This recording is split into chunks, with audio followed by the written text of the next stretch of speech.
My name is Jack Randall, and today I'll be presenting a TED Talk on 6 reasons why Social Security is an injustice. Now, for those of you who may not know what Social Security is, I'll summarize.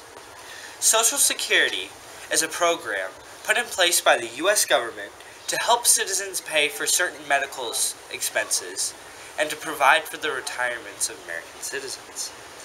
6.2% of income is subject to Social Security taxes, with the maximum amount of income taxable being about $118,000. The Social Security program was implemented by President Franklin Delano Roosevelt as a part of the Second New Deal, a variety of economic policies intended to lift America out of the Great Depression.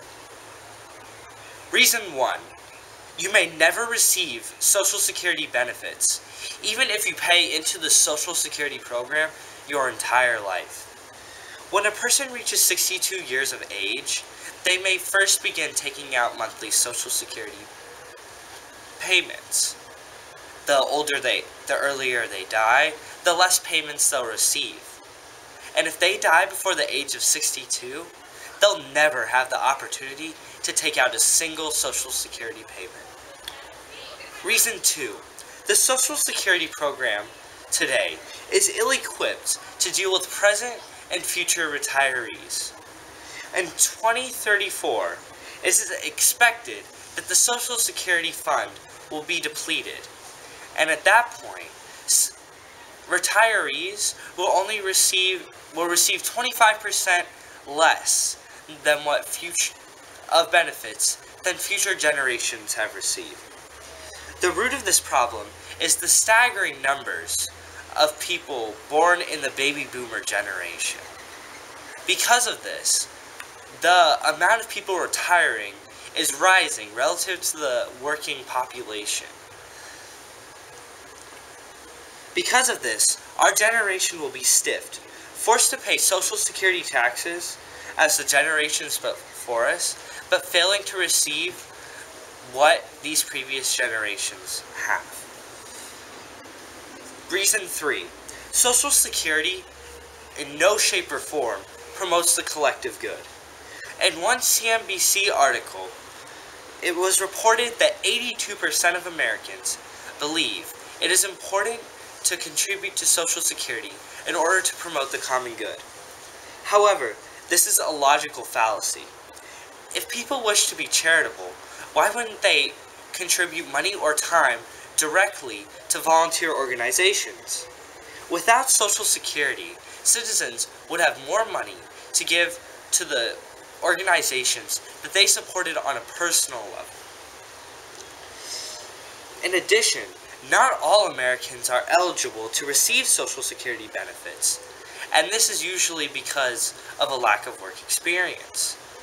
They are the ones who may need the money the most, yet will never receive any of it from Social Security.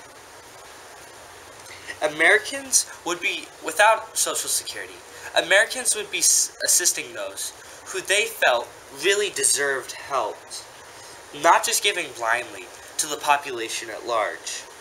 Likewise, if people decided to invest their money in the stock market or in private annuities, they would be benefiting businesses worldwide, which would help employers and employees bring in more profit. Reason 4. Social Security does not promote individual well-being. Intrinsically, people are unique and diverse. Social Security is a restrictive program. It provides relatively stable returns with relatively low risk. However, this is not the optimal investment for a significant amount of people. Some people love living on the edge and taking risk. For them, an aggressive investment plan would best suit them. In this way, they would accept high risk for potentially high rewards.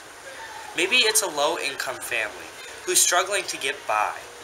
If they put their money in the stock market at moderately low risk stocks, they could outperform Social Security returns and sleep a little easier at night. Maybe it's the workaholic who never plans on retiring. Putting aside money for retirement then is a complete waste. Maybe the citizen is an aspiring business person.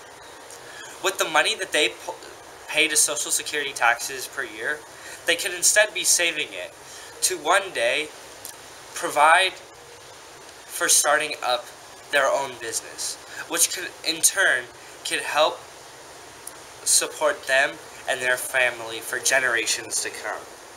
Social Security doesn't allow for people to define the way in which their finances grow. Reason 5. Social Security benefits vary depending on marital status. If you are unmarried, you will receive a lower percentage of return on taxes paid into Social Security than if you do marry. It does not make sense that the government will reward one way of living and punish another. The U.S. government is supposed to treat American citizens without bias according to personal ideologies, yet the Social Security program is doing the opposite. Why does it matter if a person chooses to marry or not to marry? It is just that, a choice, and that decision should not play into the level of earnings a person receives from Social Security benefits. Reason 6. The Social Security program provides a false sense of security regarding retirement. The average American makes about $44,600 a year. The average Social Security beneficiary, however, receives about $16,300 from Social Security annually. Social Security benefits usually cannot provide for the retirement of an individual, or at least for a person to continue living the same lifestyle they did before retirement. Yet Social Security is a government-run program, and people, for the most part, have trust in our American government. At a young age, when they first start paying Social Security taxes, they will be comforted, knowing that the Social Security program will handle their money responsibly. As they grow older, they might realize that Social Security benefits will not be enough to retire on. Hopefully, this realization will occur early on, and people will have enough time to start planning for their retirements. If not, it is likely they will have to continue working later in life than they originally planned on. For some seniors, they will retire immediately after first receiving Social Security benefits, believing that that will completely cover their retirements. However, this proves untrue, and they are forced into scrounging for jobs at grocery stores, etc., not jobs that will provide high enough income to support their current households.